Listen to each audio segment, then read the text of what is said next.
Esse é o mesmo motivo do porquê o açúcar faz mal? Ou não? De certa forma, sim. Lógico que assim, o açúcar em excesso, a gente pode estar envolvido aí com o aspecto de obesidade, que é o ponto principal.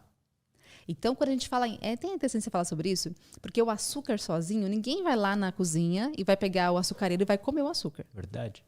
Não faz sentido. Então, Nem é tão bom assim, e nem né? é tão bom assim. O açúcar sozinho não tem graça. Aham. Você vai gostar de uma composição mais adequada. De repente, um mousse de chocolate, que não vai ter só açúcar. Vai ter gordura, vai ter outros alimentos ali, né, compostos. Então, tem aquela casquinha saborosa, que tem uma castanha no meio, talvez. Tem um cacau. Então, tudo isso é saboroso. Agora, o açúcar, de fato, não seria algo que você quer. É mais incomum, né? Você vai criar uma Interessante. composição alimentar mais adequada. Então, é importante ter uma cautela em relação a isso. Claro que o açúcar em excesso não é interessante. Mas não é só o açúcar, né? É a composição da alimentação. Então, tem muita gordura lá dentro. Tem vários alimentos ali que são várias composições em excesso, né? Que te trazem palatabilidade.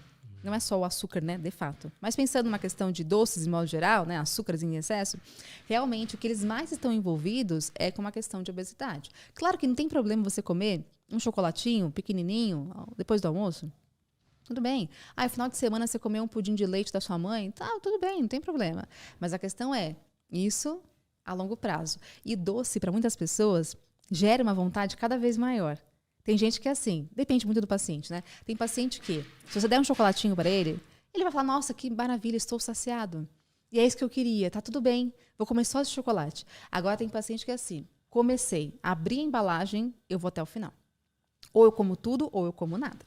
Então, eu sou assim.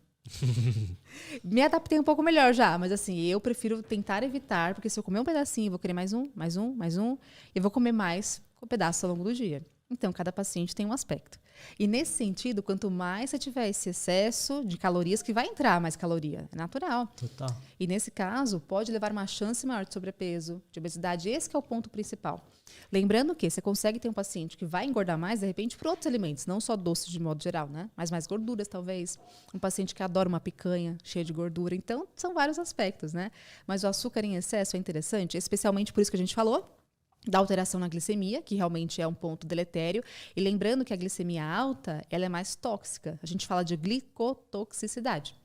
É uma glicemia que causa mais lesões nas células. Não é à toa que um paciente que tem diabetes descompensado, né, e descontrolado, sem tratamento, a longo prazo, ele pode ter uma retinopatia, ele pode ter uma alteração visual, uma lesão que não é só por fora, mas por dentro, nos vasos, uma chance maior de um AVC, de um infarto, um paciente que às vezes tem um pé diabético, um paciente que faz uma amputação num pé, no dedo. Porque as células estão prejudicadas, é isso? Totalmente. Então, a glicemia alta, ela realmente é mais prejudicial. A glicemia baixa, você percebe melhor. Você tem mais tontura. O paciente tem diabetes, ele usa muitas vezes, né, ou hipoglicemia antioral ou insulina, ou os dois. Depende muito do paciente. E aí, o paciente, esse que usa, né, a medicação, ele tem uma chance grande de ter hipoglicemia. Cai a glicemia e o paciente fica meio assim, avoado. Ele percebe muito bem isso. Então, o que ele faz? Poxa, vou dosar a glicemia. Nossa, deu 60 minha glicemia. Ele vai lá e faz um ajuste comendo um carboidrato. Perfeito. Ele sente muito bem isso. Então, a vista fica embaçada, começa a ficar distante a sua voz. Ele percebe. Agora, hiperglicemia, ele não percebe. Ou assim, tem uma dor de cabeça às vezes, mas nada muito assim agressivo. Ele vai saber só fazendo a dosagem de glicemia com aquele furinho no dedo. Uhum. Por isso que ele faz isso, né? Todos os dias, várias vezes ao dia. E nesse caso, esse que é o ponto principal, porque ela é silenciosa, mas ela é muito agressiva. Então, todos os sintomas do diabetes, seja uma alteração renal, hepática, seja ela qual for, é por conta do excesso de glicose. Então, a glicose em excesso é ruim? Sim. Mas lembrando que esse paciente que tem o diabetes não foi só por conta de um docinho que ele comeu. Total. Virou rotineiro para ele, né? Comer doces o dia inteiro durante muito tempo. Exatamente. Show. E assim, você tinha falado que o açúcar, necessariamente, como a gente conversou, não é ele que faz a gente ter a vontade de comer, né? Sim. Mas ele, junto com outras coisas, a gordura, o sal... Sim, e o sal também, bem observado. Aumentam o paladar dos alimentos, né? E esses alimentos processados que a gente compra, qualquer restaurante que a gente vai, eles vão, eu imagino, colocar mais sal ali, tudo para ficar mais gostoso, né? Qual que é o prejuízo disso pra gente, assim? Tem prejuízos físicos, com certeza, mas tem prejuízos cognitivos também, assim, esse excesso de sal, açúcar, tudo Boa mais? pergunta. Ótimo. E realmente, né, até para conservar os alimentos, a indústria coloca mais sal, mais açúcar, entre outros componentes, Verdade, né? né? Para conservar é Pra importante, conservar. né? E até dos primórdios, né? Você pensar assim, um pernil lá atrás, dos nossos avós, eles conservavam no sal, No sal. no bacalhau, por exemplo, ou na gordura. Então tinha tonéis de gordura para conservação, ou até hoje, né? Carne de sol, né? Sim. Isso Carne realmente, de sol, mó bom. Então, e realmente, né, ela tem essa composição para conservar. E o que acontece? O sal ele desidrata. Então, se não tem água tão presente no alimento, não tem micro-organismo presente ali. Então, por isso que ela conserva muito bem o alimento. Então, de fato, a gente terá isso. E tanto a indústria quanto o restaurante, o foco é paladar. Eles não estão tão interessados numa questão de saúde. Se bem que tem mudado, né? Tem alguns que usam isso como branding, né? Somos focados em saúde e tudo mais. Exato. E até mesmo a questão industrial é importante, porque cada vez mais nós temos doenças cardiovasculares atingindo os pacientes. E a indústria se preocupa com isso também. Talvez assim, para um apelo de marketing, enfim, não interessa, né? A questão é, a gente tem realmente uma preocupação um pouco maior nos últimos anos do que antigamente. Antigamente, quando a gente nasceu, não tinha nem rótulo direito nos alimentos, né? Uma tabela nutricional. Não tinha, né? Você comprava a granel mais as questões. Hoje em dia a gente tem toda uma regulamentação, tem vigilância sanitária, então tudo isso está muito bem mais regulamentado, o que é interessante. Sim. Então, realmente, existe essa preocupação um pouco maior. Claro que tem indústrias um pouco mais interessantes e outras nem tanto assim. E tem público para tudo. Vai ter um paciente que ele vai querer comer o fandangos, ou o salgadinho que for, né? E outro que não vai querer. Então, é uma questão muito particular também. Mas nós temos essa preocupação, como você disse, né, nesse apelo, e lembrando que se é mais palatável, você vai querer mais. É natural. Você prefere, de repente, uma costela do Outback, ou você prefere, talvez, um brócolis que eu fiz em casa? Não tem nem comparação, né? Sim. Então, realmente você vai ter essa busca. Você tem esse apelo, que é natural. E não é só isso, é uma questão de convivência. Eu vou chamar os meus amigos para a gente tomar alguma coisinha, comer alguma coisa lá no Outback, ou seja, onde for, né?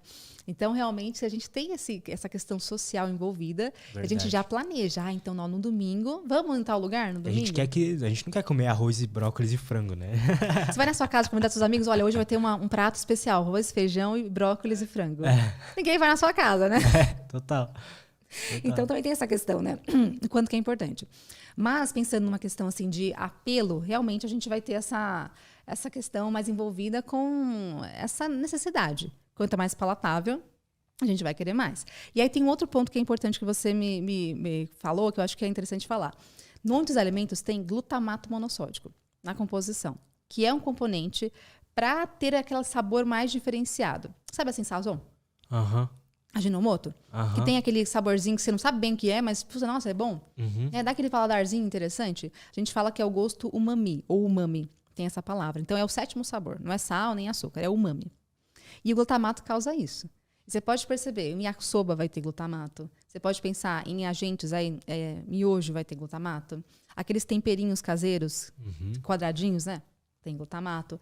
Por quê? Eles geram esse paladar interessante pra gente. A gente busca isso. Coloca na salada algumas pessoas, inclusive, no feijão, no arroz, o que for. Então, muita gente usa glutamato em casa. Então, atenção com isso. Sempre tentem evitar o glutamato. Qual que é o ponto, né? Esse glutamato, ele tem uma ação neural de querer mais. Você querer mais aquele alimento. Você vai querer buscar mais. Então, consequentemente, você come mais quantidade. Então, pensando numa questão industrial, no restaurante, é interessante, né? Você vai querer mais um prato maior. Na próxima vez você vai querer uma coisa, claro que a longo prazo, né? Você vai querer comer mais, porque é saboroso, porque é gostoso. Então, você vai ter mais densidade calórica. Ele, de fato, ele não engorda, de fato. Mas ele causa esse certo aspecto de você querer mais o alimento. Então, de certa forma, não seria tão interessante. Lembrando que tem trabalhos em animais, mas aí, assim, uma questão muito mais agressiva, que é uma injeção neural na região cerebral de glutamato. Mas, assim, a gente não vai fazer isso, né, na gente. Ninguém vai injetar um glutamato na cabeça. Então, assim, atenção com essa mudança também. Então, nos animais, quando injeta glutamato, eles têm uma alteração neural em alguns núcleos hipotalâmicos que causa uma alteração não só em apetite, mas também em uma questão de gasto de calorias. Então, esse paciente, esse bichinho, na verdade, né? Ele fica com uma questão de gasto calórico muito menor. E ele vem a ter uma obesidade por conta desse glutamato. Então, a gente até chama esse bichinho de animal MSG, que é a sigla em inglês glutamato. Então, esse animal, quando o bebê esse glutamato na região cerebral, ele tem muita mais fome, muita mais vontade de comer, e ele realmente tem uma redução até do tamanho, por conta de uma alteração hipotalâmica, e uma obesidade causada por uma redução do gasto de caloria durante o dia. Não estou dizendo que isso vai acontecer com você, nem com ninguém que use o glutamatozinho uma vez ou outra. Esse é o ponto, né? Mas ele tem um efeito que não é tão interessante assim. Mas se você está acostumado a temperar sua comida sempre com isso, é tomar cuidado, né? Exato. E tem tanta especiaria, né? Interessante. Verdade. Pô, tanta coisa boa. Alecrim, orégano, cúrcuma. Pra que usar? E até brinco assim, né? Antigamente, as antigas navegações, eles brigavam, né? Iam para as Índias para buscar cúrcuma, para buscar pimenta, temperos. Né? E hoje você está usando sazon? Né? Então, assim, tanta briga existiu, né, lá nos primórdios, por conta de pimenta, por conta de especiarias, e você vai usar glutamato monossódico, né? Então, poxa, né, é até um desrespeito. Total. Então, faz sentido. E tem alguns trabalhos na China, que lá a gente tem um grande consumo de glutamato, yakisoba, né, eu acho que é clássico. Então, lá tem alguns trabalhos em excesso de glutamato, causando uma chance maior de obesidade, mas assim, um grande consumo de glutamato. Então dá pra controlar, né? Dá pra evitar. Acho que é importante. Gostou desse corte? Espero que sim. Se você quer receber mais conteúdo sobre desenvolvimento pessoal, saúde mental e autoconhecimento, não esquece de se inscrever aqui no canal, beleza? Valeu, até a próxima e tchau!